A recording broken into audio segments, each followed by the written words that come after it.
ഇന്ന് അനിയത്തിൻ്റെ first wedding anniversary ആണ്.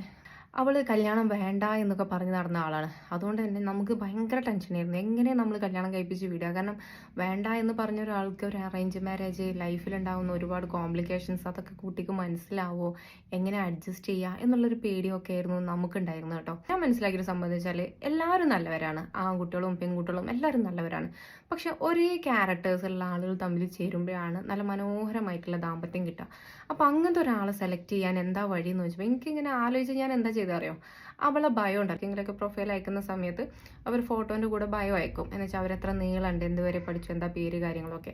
അതിൻ്റെ കൂടെ ഞാനൊരു കാര്യം ചേർത്തു. എന്ന് വെച്ചാൽ അവൾക്ക് ആകെ പാഷനായിട്ട് ഞാൻ കണ്ടത് ഒരു ഫോട്ടോഗ്രാഫി മാത്രമാണ്. ഫോട്ടോഗ്രാഫി ഇഷ്ടമുള്ള ഒരാളെ കല്യാണം കഴിക്കുകയാണെങ്കിൽ ഓക്കെ ആയിരിക്കും. ചിലപ്പോൾ ഇവള് ഫോട്ടോ എടുത്ത് നടക്കുമ്പം അവൻ ചോദിക്കുകയാണെങ്കിൽ എന്ത് തേങ്ങ ചെയ്യണമെന്ന് ചോദിച്ചാൽ തീർന്നില്ല അവിടുത്തെ കാര്യങ്ങളൊക്കെ. പക്ഷെ ആ ഒരു വൈബുള്ള ഒരാളാണെന്ന് ഓക്കെ ആക്കാരം.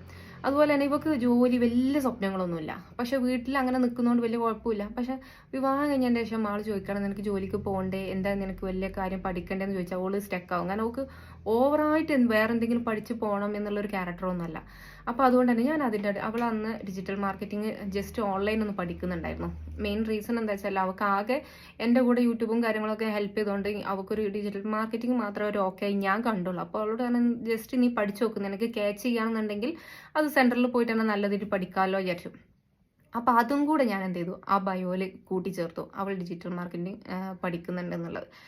കല്യാണം കഴിഞ്ഞതിൻ്റെ ശേഷം ഞാൻ മരുവനോട് ഞാൻ ചോദിച്ചു ഇങ്ങനെ ഒരു സംഭവം എഴുതി ചേർത്തിരുന്നു, എന്താ ബെനിഫിറ്റ് ആയെന്ന് വെച്ചാൽ ആ ബയോ കണ്ടിട്ട് അവൻ സെലക്ട് ചെയ്യാൻ കാരണം എന്ന് വെച്ചാൽ നമ്മളിപ്പോൾ അറേഞ്ച് മാരേജിലെ പെൺകുട്ടി അങ്ങോട്ടും ഇങ്ങോട്ടും നമുക്ക് മനസ്സിലാവുന്നില്ല. പക്ഷെ ആ ഒരു ക്യാരക്ടർ നമുക്ക് മനസ്സിലാക്കാൻ പറ്റുമല്ലോ. പിന്നെ ഇപ്പോൾ മനസ്സിലാക്കാൻ പറ്റുന്നത് ഇൻസ്റ്റയാണ് കേട്ടോ. ഇൻസ്റ്റയിൽ കയറിയപ്പോഴും എനിക്ക് സെയിം ഫീലാണ്. ആൾക്കൊരു ഫോട്ടോഗ്രാഫി ഇൻട്രസ്റ്റ് ഉള്ള ഒരാളെ പോലെയായിരുന്നു ആളെ ഫോട്ടോസും കാര്യങ്ങളൊക്കെ എനിക്ക് ഫീൽ ചെയ്തത്. പിന്നെ അതുപോലെ തന്നെ ഇവളെ പ്രൊഫൈൽ കൊണ്ട് നടക്കും പോലെ തന്നെ അവൻ്റെ പ്രൊഫൈലും കൊണ്ട് നടക്കുന്നത്. അപ്പോൾ അങ്ങനെ ഏകദേശം ഓക്കെ ആണെന്ന് തോന്നിയതുകൊണ്ടാണ് കേട്ടോ ഞങ്ങളൊക്കെ സെലക്ട് ചെയ്തിട്ടുണ്ടായിരുന്നത്. അപ്പോൾ നമ്മൾ വിവാഹം വേണ്ട എന്നൊക്കെ പറഞ്ഞ് നടക്കുന്ന പെൺകുട്ടികളോട് പറയാണ്, നിങ്ങളുടെ വൈബിനനുസരിച്ചുള്ള ഒരാളെ കിട്ടി കഴിഞ്ഞാൽ നിങ്ങളുടെ ലൈഫ് മനോഹരമാവും. അങ്ങനത്തെ ഒരാളെ കിട്ടാൻ വേണ്ടിയിട്ട് നിങ്ങൾ എന്താണെന്ന് ആദ്യം മനസ്സിലാക്കിയിട്ട് അതിനനുസരിച്ചുള്ള ഒരാളെ സെലക്ട് ചെയ്യാൻ നോക്കിയാൽ മതി. അത് സെലക്ട് ചെയ്യാനാട്ടോ പലർക്കും ബുദ്ധിമുട്ടുണ്ടാവാറില്ല.